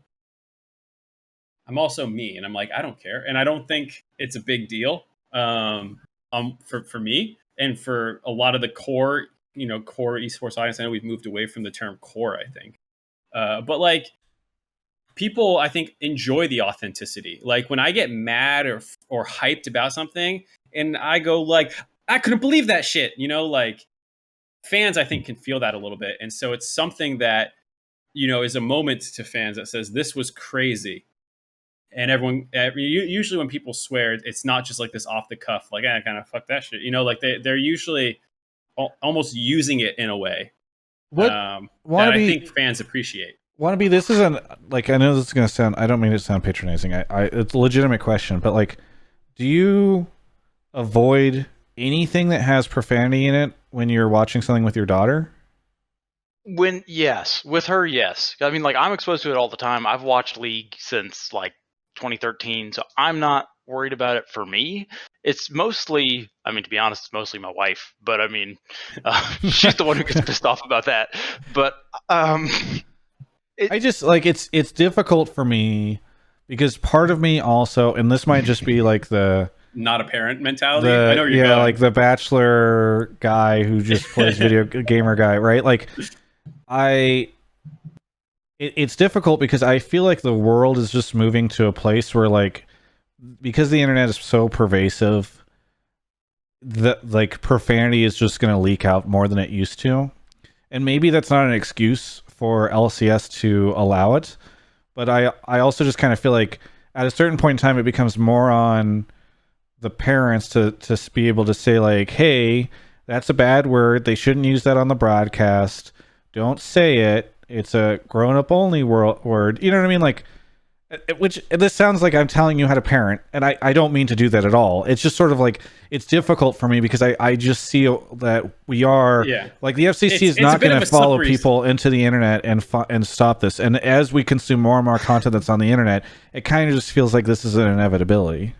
I mean, it's definitely a slippery slope argument, but it's basically your kid's going to hear it anyways. What's, like, you know, that's kind of what it boils. I think the point boils down to, which I understand. As a parent, it's kind of like, no, I can definitely limit when they hear it, at what age, and those kinds of things. But eventually, I don't know. Wannabe, have you seen the movie? Oh, sorry, go ahead. I was going to say, my argument against this would be not necessarily that they're never going to hear it, but you will never see like a successful Disney movie that's for children that's rated R or PG-13. Exactly. No, they choose a PG rating, so you can just set it in front of your kid and not worry because they're watching. They're not going to be exposed to anything outrageous.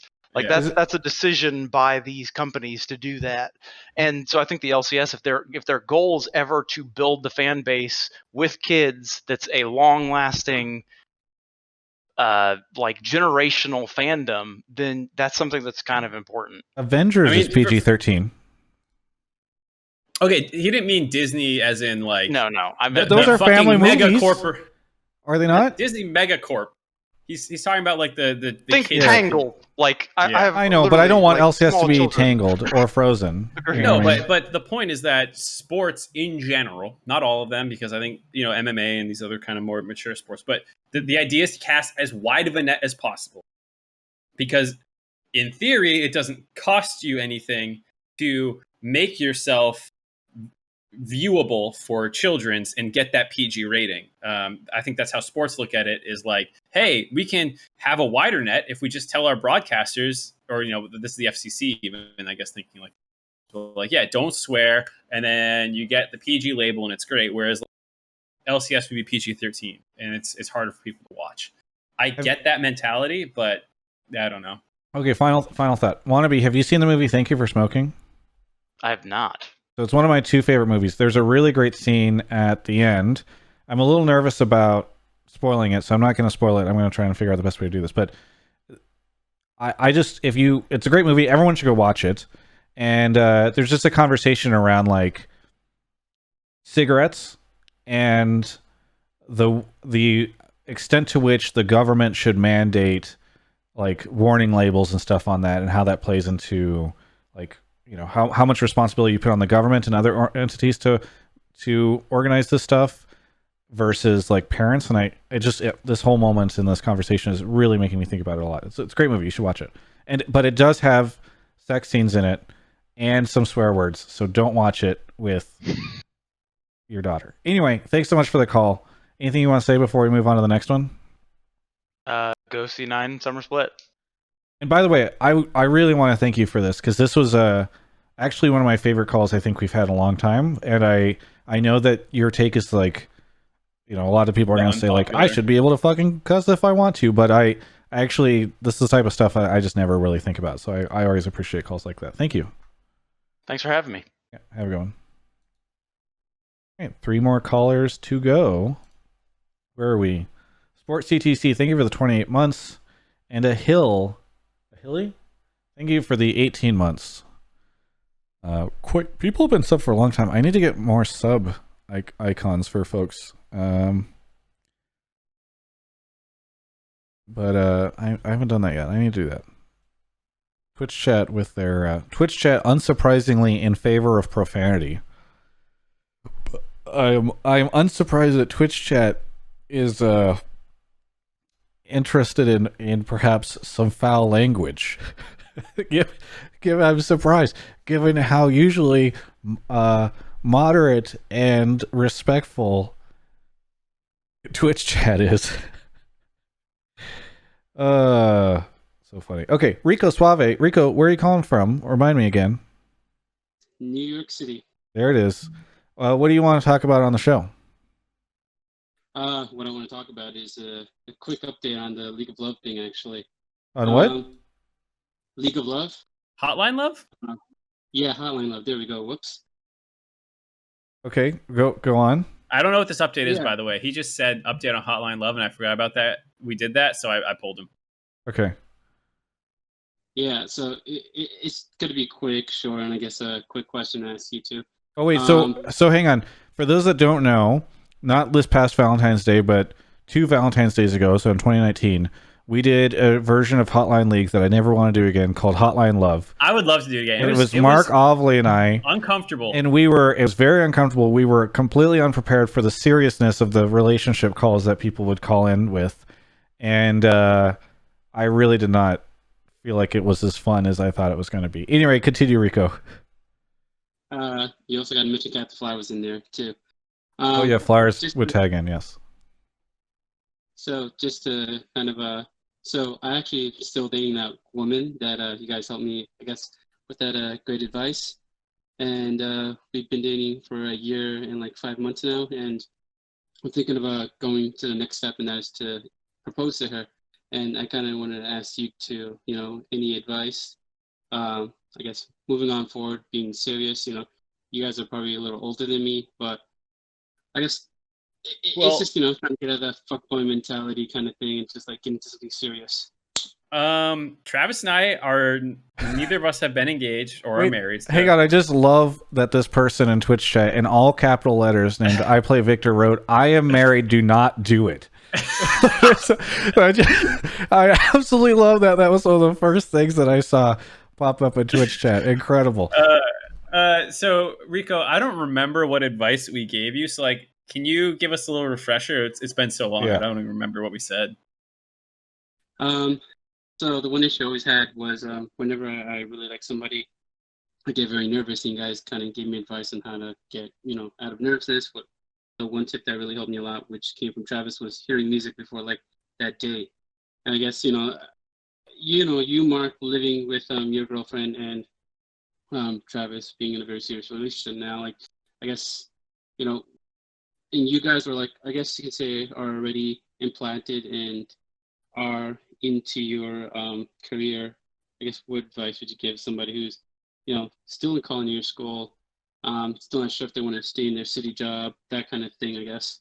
Okay, so first off, so after Hotline Love, it sounds like you called in because you weren't sure how to approach her, and our advice allowed you to approach her and enter into a relationship. Am I hearing this correct? Yes, somehow the stars aligned and it worked. All right. I mean, that is maybe the only good thing to have ever come from this show. I'm just gonna say. So have you guys talked? Sorry, Mark. No, you were you gonna say something? I was gonna say, have you guys talked about marriage? Like, is this like a conversation you guys have had previously, where you guys are like, oh yeah, I do want to get married soon. Like, do you have an idea of where her head is at on this whole thing? Oh yeah, that's literally a conversation we had like 6 months in. Like, there's no way she ever plans on moving in with me unless I put a ring on her finger. And I'm very happy with her. Like, we literally got a whole entire relationship till now. Oh. So, I mean, this is I don't know. You want to start shooting ideas around? Can I also ask? Sorry, I'm in the data gaining thing. Can I also ask how old you both are? I am currently 26, turning 27, and she is 24, turning 25. Okay. So what I was gonna say is I don't know what exactly how there's a million questions that Travis and I could ask about, like, well, how do you spend your, like, or how close are you guys really? Like, you said she wouldn't move in with you, but do you guys like still spend time in each other's apartments? Do you sleep over? Like, I don't want to get into all the weeds. So I'll just say my perspective on it a little bit, and maybe some of it rings true to you too. For me, like, marriage is the end of the, like, this is 100%. I know this is who I want to be with the rest of my life, this kind of thing. And like, there's no value to rushing it or anything like that. So it's not something that I feel like should have, and it should be motivated by other things, like wanting to move in together and this kind of stuff. Like, obviously you want to move in together, but you should want to move in because this is the person you know you want to spend the rest of your life with, rather than, oh, I would like to live with my current girlfriend, so I'll propose, kind of thing. Like, and I don't know that, I'm not saying that's what you're doing, but I just know, like, I don't think there's any harm in taking things slow. And if that is a problem, then that's something that should be discussed generally outside of just like the weight of marriage hanging over it. Does that make sense? I don't know. Yeah, so it's a bit difficult, Rico, because I'm in a bit of a different situation than you are, in that I have no problem living with somebody before I would get married with them, and would never, I think, marry someone who I don't live with first, right? And that's just like a philosophical difference, right, between perhaps me and the relationship that you're in. So it's hard for me to say, like, yeah, go for it when you guys haven't lived together. But, you know, sometimes that's what people's opinions are. And you have, like, then you have to sort of play with that. I would say be absolutely sure, because people in their 20s they change a lot. I've never talked about this before, but because you were asking it to me on the exact day that my first relationship ended, I was in a very long-term relationship with somebody, and it ended 7 years ago today. And wow. I really thought that I was going to marry this woman. Like, we had talked a lot about it, and it just, like, we were kind of high school sweetheart thing. And I think we just changed a lot over the course of that time. And I'm very, very happy that I did not end up with that person, even though I respect her a lot, and like, I'm happy for her, and I think I'm in a good place. Everything's good. I'm not saying she was a miserable person by anything, but I feel like I became a more interesting person after the end of that relationship. I'm sure she feels the same way too, and we're both happy in our situation. So it's really difficult when you're in your 20s to say, like, this is the time. I'm not saying nobody should ever marry in their 20s, but just like, a lot of things change. I have friends who got married and then within a couple of years divorced. I think the other thing is, make sure that you guys have all the same values, right? Like, you both want kids, or you both don't want kids. You both have, you know, there's no expectation that one of you is going to go plan to move to Europe forever and the other one never wants to do that. You know, I think that stuff is really important. Yeah. The final thing I'll say too is, like, we didn't really touch on it, but like, I know I grew up a religious Catholic family, and like, some of those pressures can also exist and stuff. And like, I don't know why, but just like growing up that way, like, marriage to me also means like family, and I can't split that in my head for some reason. I don't know why I haven't been able to. So like, for me, like, that's, if I ever got married, it's like, that's the moment that I'm going to start having kids and stuff. And that's like a totally different lifestyle that I'm like not ready to settle down, as they say, not because of chasing relationships or anything like that, but like being a parent and these kinds of things. Also, like, dude, you got into this relationship because of a call into Hotline League. That right there's a red flag. I would be. That's what you really. Do you want to end up in a marriage because of a call into this show? I feel like this is a dangerous life decision to be in. I don't know. Yeah, trust me. She is the one we both have, you know, alignment on everything. Maybe just a difference in politics, but like everything else, we are on the same. And politics is a big thing. I'm not saying it can't, like, you know, but at a certain point in time, perhaps, like, that becomes a bigger issue. The world is becoming more partisan, right? So it might be easy to shrug it off now, but what happens whenever that impacts the way you want to raise your family? It's I'm not, again, that's not necessarily a deal breaker. I'm just saying these are things that you should think about. And again, like, I do feel like less than a year and a half is a pretty short time. I can only say for myself, I changed a lot in a year and a half. I don't know how Travis feels, but like my goals and shit will be like here one and a half, and then here the next year and a half. I would not be friends with the person that Mark was when I first met him. I'm just really happy he is the person he is now. Let's just put it that way. I was going to be like, when did you meet me? And it was before 2015. You met me in 2014. Yeah. Yeah. It was, you were... Anywho, anyway, Rico. I was a driven individual. That's Rico, thanks so much for the call. Best of luck, no matter the decision you make. And guess what? Everything is a learning experience. So even if you do get a divorce, you'll learn from that. Rico, thanks so much for the call. Anything you want to say before we move on to the last caller? Yes, she actually saw the clip on Hotline Love, and she has it on the favorites. And happy early birthday, Travis. Have a good one. Thank you. Bye. Bye. All right, on to the we last might have call. one more. I was going to say, there's someone who's been having audio issues. I don't know if we'll get them. Okay. Killing You Guy, thank you for the 2 years, 24 months. The Real Fox Shroud, thank you for the Prime. Ferber2 gifted another sub, and Red Rain gifted 5 more subs. Holy moly, 45 total subs. I think all in the past, like, month. I don't know. All right, we'll have 2. This is the second to last caller. All right. Allard, where are you calling from? Maryland. Maryland. Yeah. What do you want to talk about on the show?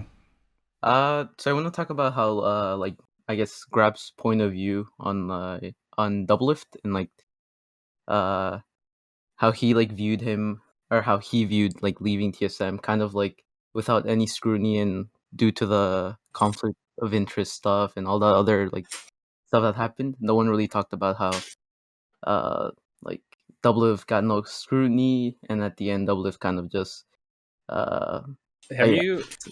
So I saw the Grabs clip. Okay. And the Grabs clip was basically him saying, like, I would not want to coach that player. He seemed to be pretty obstinate, and then he sort of trashed to the team or the org or the coaches, however you want to put it, and he then just left for a new team. Yeah. So I kind of wanted to get like you guys' like opinion on that, I guess. Like, I mean, I don't think that. And I told him this much. I definitely don't think that Peter handled this split very well. It was actually, like, for me, especially publicly, a pretty big throwback to his CLG days, which is weird because I actually think one of his, besides obviously being a good player in game, one of the reasons he has become such a star is because he is pretty savvy in his own weird way at handling the public and public perception, and boy did he just fuck up over and over again this year. And so it does not surprise me that Grabs has that opinion. I think the problem is, like, I just put it this way. Do you need me to stall for you? No. Okay. I was thinking about the way to put it. There are, I think, a lot of coaches who would be nervous about having Peter join their teams right now. Based off of that, maybe they agree with Grabs. The problem is, I think a lot of GMs and owners would be like, Doublelift is on the market. Hell yeah. You know what I mean? And so it is hard for me to criticize a team for wanting to pick up Peter because, I mean, he has such a long track record of results, and he has this huge brand, and yeah, I mean, I just, like, I by no means do I feel like he played the split very well, both in game and out of game, but I also feel like, to say that his value to an organization has, plummeted so much in a single split is Well, no one said that.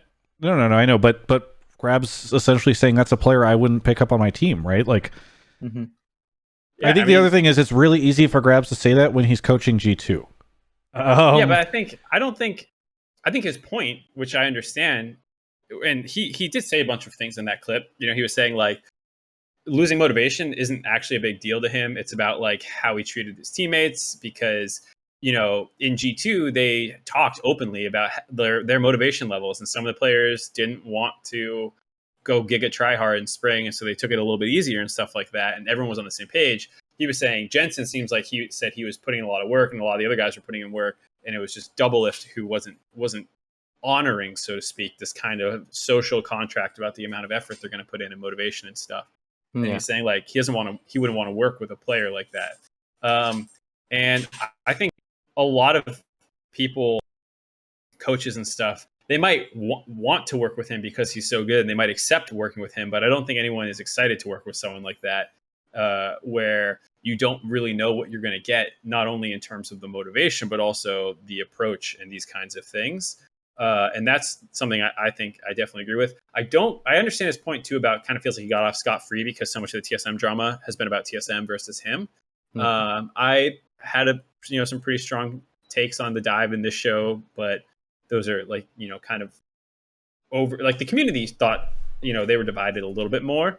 But yeah, I think it is true that a lot of the spotlight has gone off of him and more just on TSM. And it fed into each other. But I think it'll come back. Yeah, and it'll come back too once the season actually gets close. He was, I think, this split the most controversial player, and then he moved to the most controversial team, right? So I think it's like the people. No, what? I don't think I think TSM and the drama around the conflict of interest is pretty separate. Like I think people would be excited about his move or interested in his move.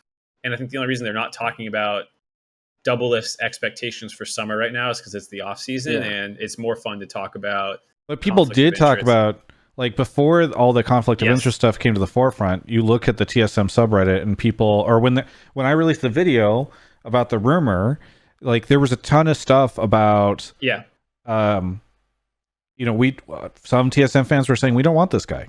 Like Kabe was great. He outperformed him this split. He has like a much better attitude. Like we don't want him. So like I don't know if I'm agreeing with you, Mark. Maybe I am. No, I think we're agreeing. And I think what I'm saying too is that will all come back once the split gets closer to actually starting.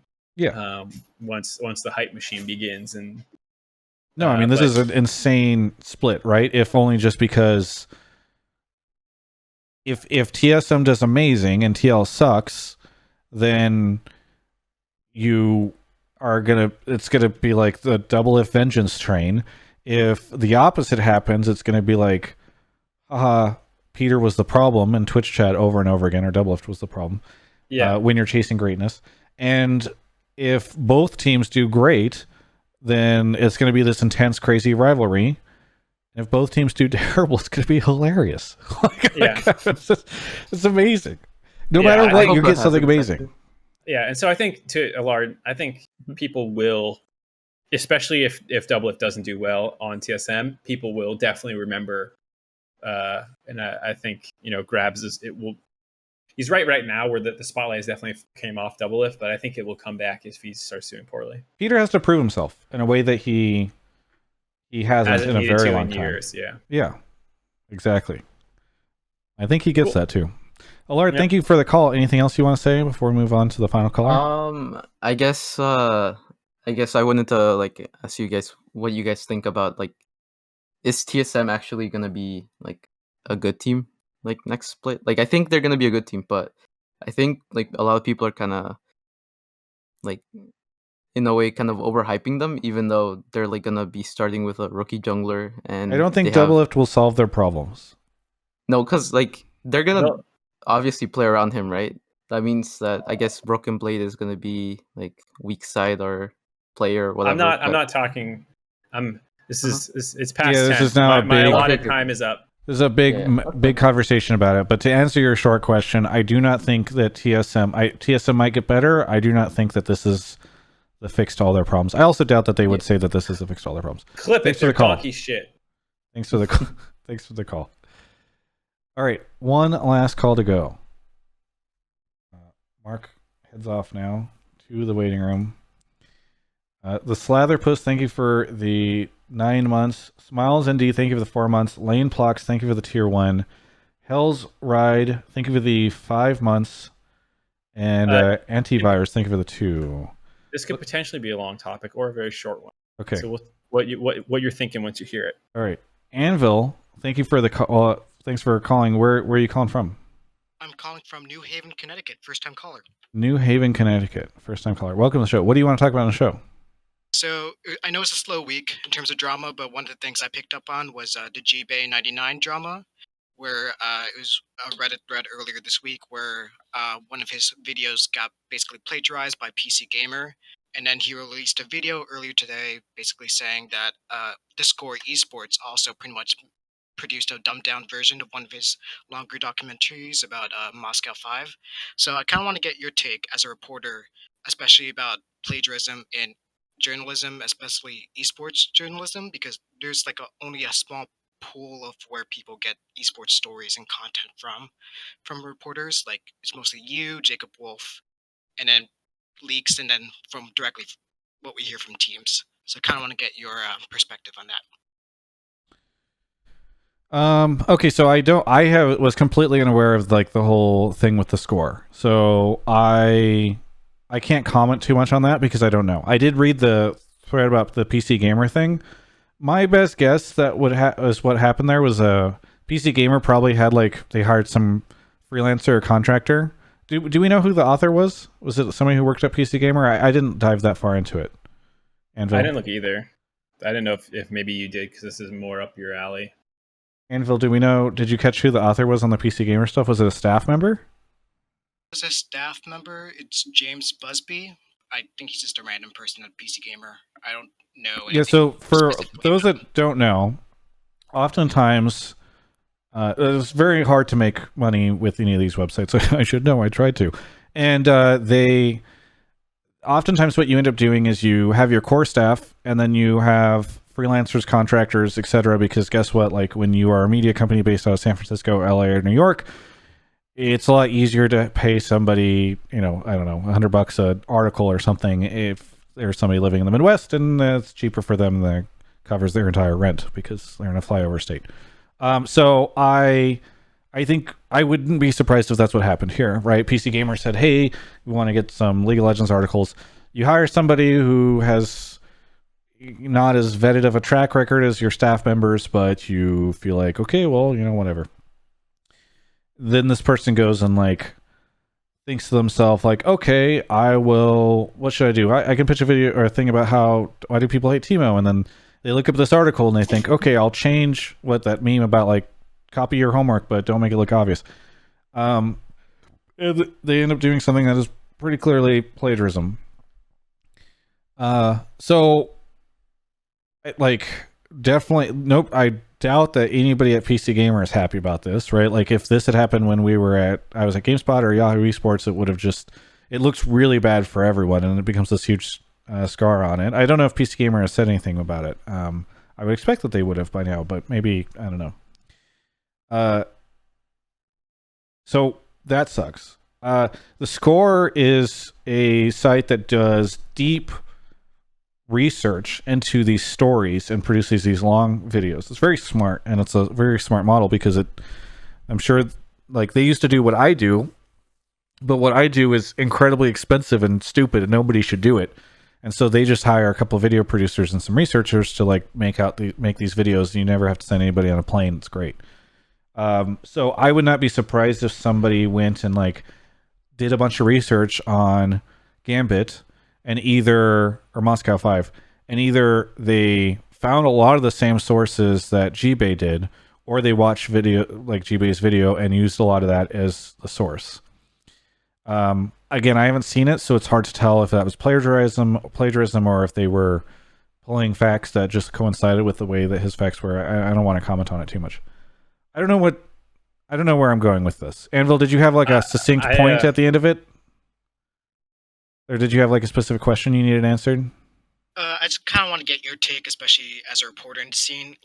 What are possible solutions to plagiarism? Because it feels like if you go to like esports websites that aren't like the mainstream, like a lot of them are pretty clickbaity. There's not a lot of substance. They just take what other people report and just plaster it on their website.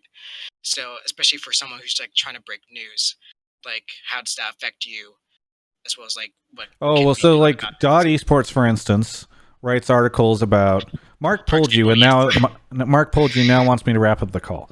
Well, I thought you were going to do something more than ramble for 4 minutes, and then I'm explaining the context for all these things. So Dot Esports, for instance, does a thing where whenever I break news, they write a news article about it. It's completely fine, in my opinion. Like that happens all the time. That's how all journalism does. Yeah. Like New York Times breaks an article, you're going to see it written up in a bunch of other different places. Yeah. So I guess since I'm under pressure to finish this call really quickly, I would say it's really difficult. Esports, like, one, the answer to plagiarism is don't plagiarize and like vet people, and if they plagiarize, you fire them and make sure they never work in the industry again. The longer form question about the state of esports media and why there's so few people that can do it is just an awful business.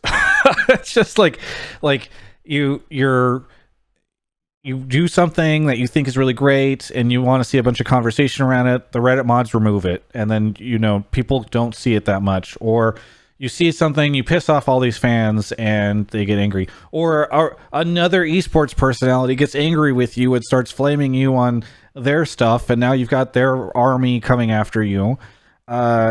You can't make any money unless you find this very, very narrow window in which you can make really good money. That's like what I've done with this Alienware thing, but that's more because I've become an influencer. It's just shitty. So that's like kind of the huge problem, is like it is not.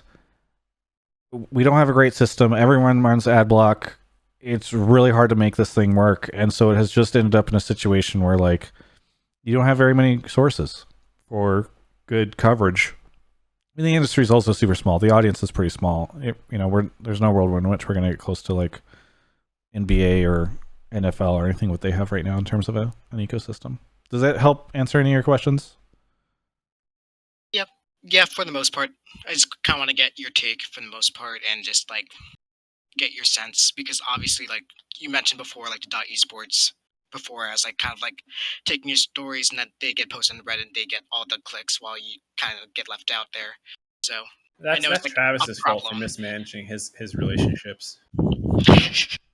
I mean, I don't mind Dot Esports doing that. I read a lot of their stuff because I'll miss it, or they'll write some interesting story about something that I don't know.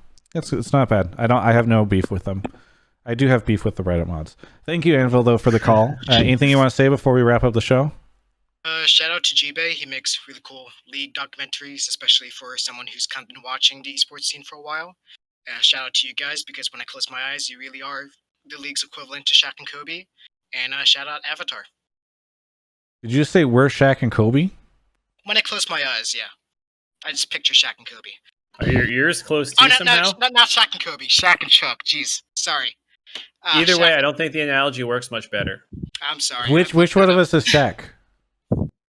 Whichever one, you can decide it yourself. I messed up that analogy, so I feel bad for myself. No, you're good. You're good. I would have had the same questions regardless of what you could have said. Shaq and anyone, and I'd be like, "Excuse me." Shaq and Chuck is what I meant. Because of Shaq and Chuck, Shaq and Kobe. Because of the show, right? That they do. Shaq and Steve Kerr. Anvil, sorry, I would love to talk to you for longer, but Mark is telling me we got to wrap up the call. Ernie, have a good one. You too. Shaq and Kenny. Bye. All right, Mark. What do you want? I don't want anything. I'm a pretty content person, actually. That's great, man. I'm happy for you. What about you? What do you want? I want people to stick around for my birthday and watch a 1-minute bounty I have to do. Wait, when's your birthday? In less than 2 hours. Wait, so you your ex broke up with you the day before your birthday? No, we kind of scheduled it. So her birthday is May 17th. We were living together, and so you broke up on her birthday? No. She told me on our anniversary that she did not want to continue to live with me when our lease was up at the end of May. And I said, okay, well, let's give it a couple of weeks and just, see if there's anything we can claw back. It became very clear that that wasn't going to be the case and that the relationship was beyond saving. And so MSI was on, I had to fly to China on May 20th for MSI. Actually, no, it was All-Stars, the first China All-Stars. This was 2013.